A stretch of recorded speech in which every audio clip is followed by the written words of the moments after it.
Hi friends, welcome to Salem Padma சமையல். இன்றைக்கி நம்ம என்ன பார்க்க போகிறோன்னா டீ கடை பருப்பு வடை தான் பார்க்க போகிறோம். அது நல்லா கிறிஸ்பாக டேஸ்ட்டாக இருக்கும். வாங்க போய் பார்க்கலாம்.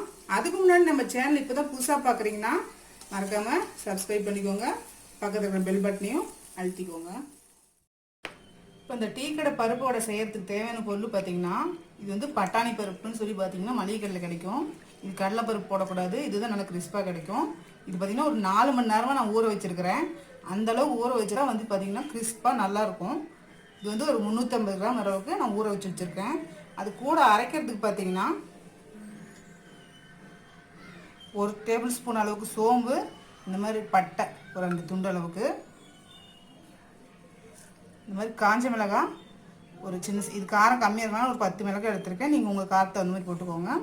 இது பார்த்திங்கன்னா 2 இன்ச் அளவுக்கு இஞ்சி, ஒரு பெரிய சைஸ் பூண்டு. இப்போ இது எல்லாமே போட்டுட்டு நம்ம அரைச்சிக்கலாம். உப்பு தேவையான அளவுக்கு போட்டு கொஞ்சம் கரகரப்பாக அரைச்சி எடுத்துக்கணும். இப்போ பாருங்கள், நான் பருப்பு வந்து கொரகொரப்பாக அரைச்சி வச்சுட்டேன். நான் கொஞ்சமாக வந்து ஒரு கைப்பிடி அளவுக்கு முழுசாக அப்படி எடுத்து வச்சுருக்கேன். அதை போட்டுக்கலாம். இப்போ வந்து கொஞ்சம் நல்லா கிறிஸ்பாக இருக்கும்.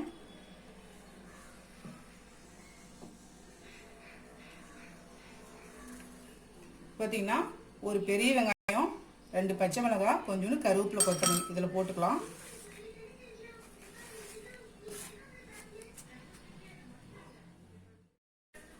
இதெல்லாம் போட்டு நல்லா மிக்ஸ் பண்ணிக்கலாம்.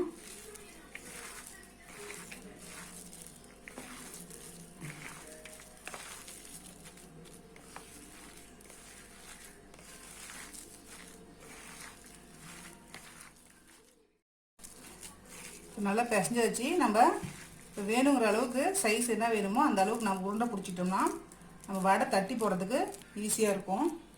பாருங்கள், இந்த சைஸில்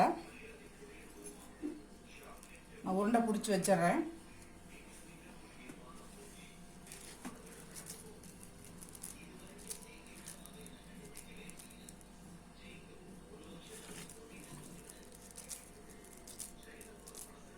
இந்த மாதிரி நம்ம எல்லாமே உருண்டை பிடிச்சிக்கலாம். இப்போ பாருங்கள், நான் கடாயில் வந்து ஆயில் ஊற்றி வச்சுருக்கேன். ஹீட் ஆயிடுச்சு. நம்ம வந்து இப்போ சிம்மில் வச்சிடணும். வச்சுட்டு இந்த உருண்டை எடுத்துட்டு இப்படி அமுக்கி போட்டுடலாம்.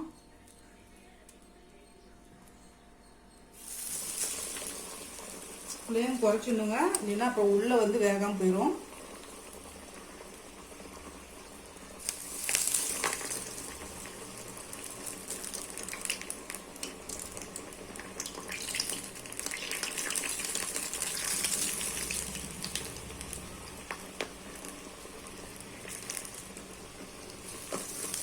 அப்படியே விட்டுடலாம். கொஞ்ச நேரம்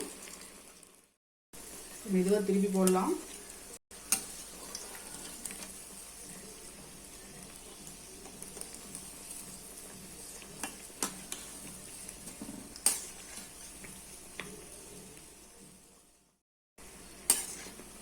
பாருங்க, கலர் சேஞ்ச் ஆயிடுச்சு. எடுத்துடலாம்.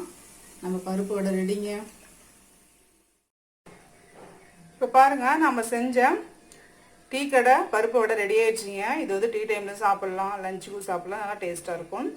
இந்த வீடியோ உங்களுக்கு பிடிச்சிருந்தாக்கா லைக் பண்ணுங்கள், ஷேர் பண்ணுங்கள், கமெண்ட் பண்ணுங்கள்.